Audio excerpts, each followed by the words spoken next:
Hey guys, welcome back to CitySolesTV. I'm your host, Scott Starbuck, and we're here at Bucketfeet with the founders, Aaron and Rajaa, the founders of Bucketfeet. Rajaa, tell me how you got started and tell me the story behind your brand. Yeah, absolutely. So Aaron and I actually met backpacking around the world in 2008. I decided that I want to travel around the world for a year, and Aaron had moved there to work as a professional photographer. And shortly after we met, I found out that he customized shoes. Where did you meet that? We met in a slum, literally in a poor sort of part of Buenos Aires. Wow, what a cool story. I want to take a year off and go backpack around the world. It's pretty awesome. I wish I could do it all over again. I don't think my wife would be too happy about that. Neither would my kids, actually. But yeah, exactly. So we met, and I found out that he was customizing sneakers, and I was like, these are the raddest things I've ever seen. Have to have a pair.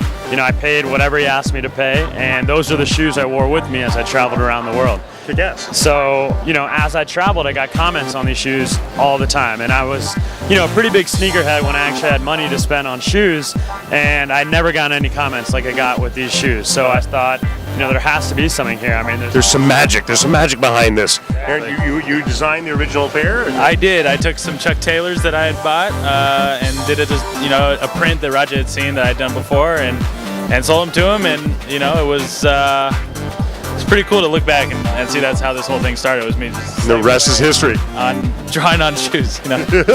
That's cool. I mean, what else do you do when you're traveling around the world? You got a Sharpie and some Converse. Exactly.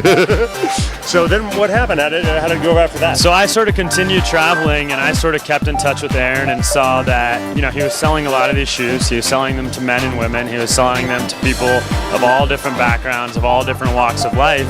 And so that really jumped out as me, a guy with a finance background, with a business background, that, hey, maybe there's a real brand here. And like Aaron, who's really talented, but that nobody really knows about, maybe there's a lot of other people that nobody really knows about.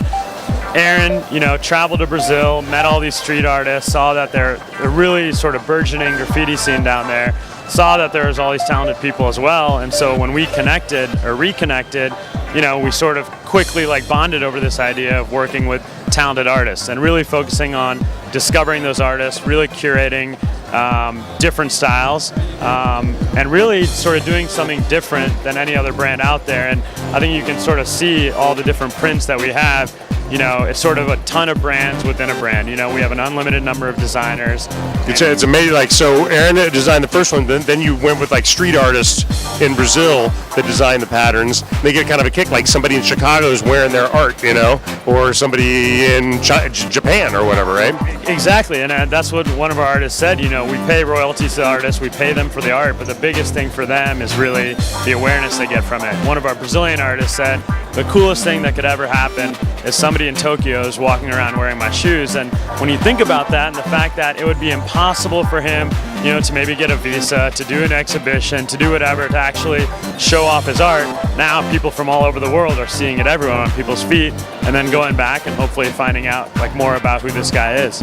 So up front, you pay a commission to the artist and say, hey, I want you to design a shoe for me. And then do they get royalties later on as the shoes sell? Every pair they sell, they get $1 or something like that? Yep, we pay them a flat fee for their art, as you would any painting on the wall.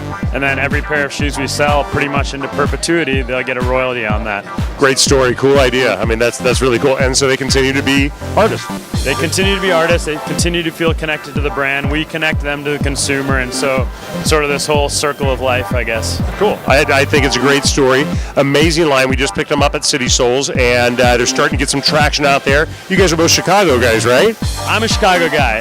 Aaron's actually from California. He's a transplant. Yeah, that's why the headband, right? Exactly. And we're gonna go play ping pong after this. We gotta throw down ping pong with the headbands on in case we get sweaty. So come watch us play ping pong. You guys knocked it out of the park. Thanks, man. Yep, Raj. Thanks. Yep. Check them out. Thanks. Hey guys, thanks for watching. If you like what you've seen, follow our video channel, like us on Facebook, and follow us on Twitter. And also, we give away a free pair of shoes every Friday, so it's really exciting. All you gotta do is text the word CitySolesTV, all one word, to 96362 to enter to win a free pair of shoes. And remember, always wear cool shoes. Thanks.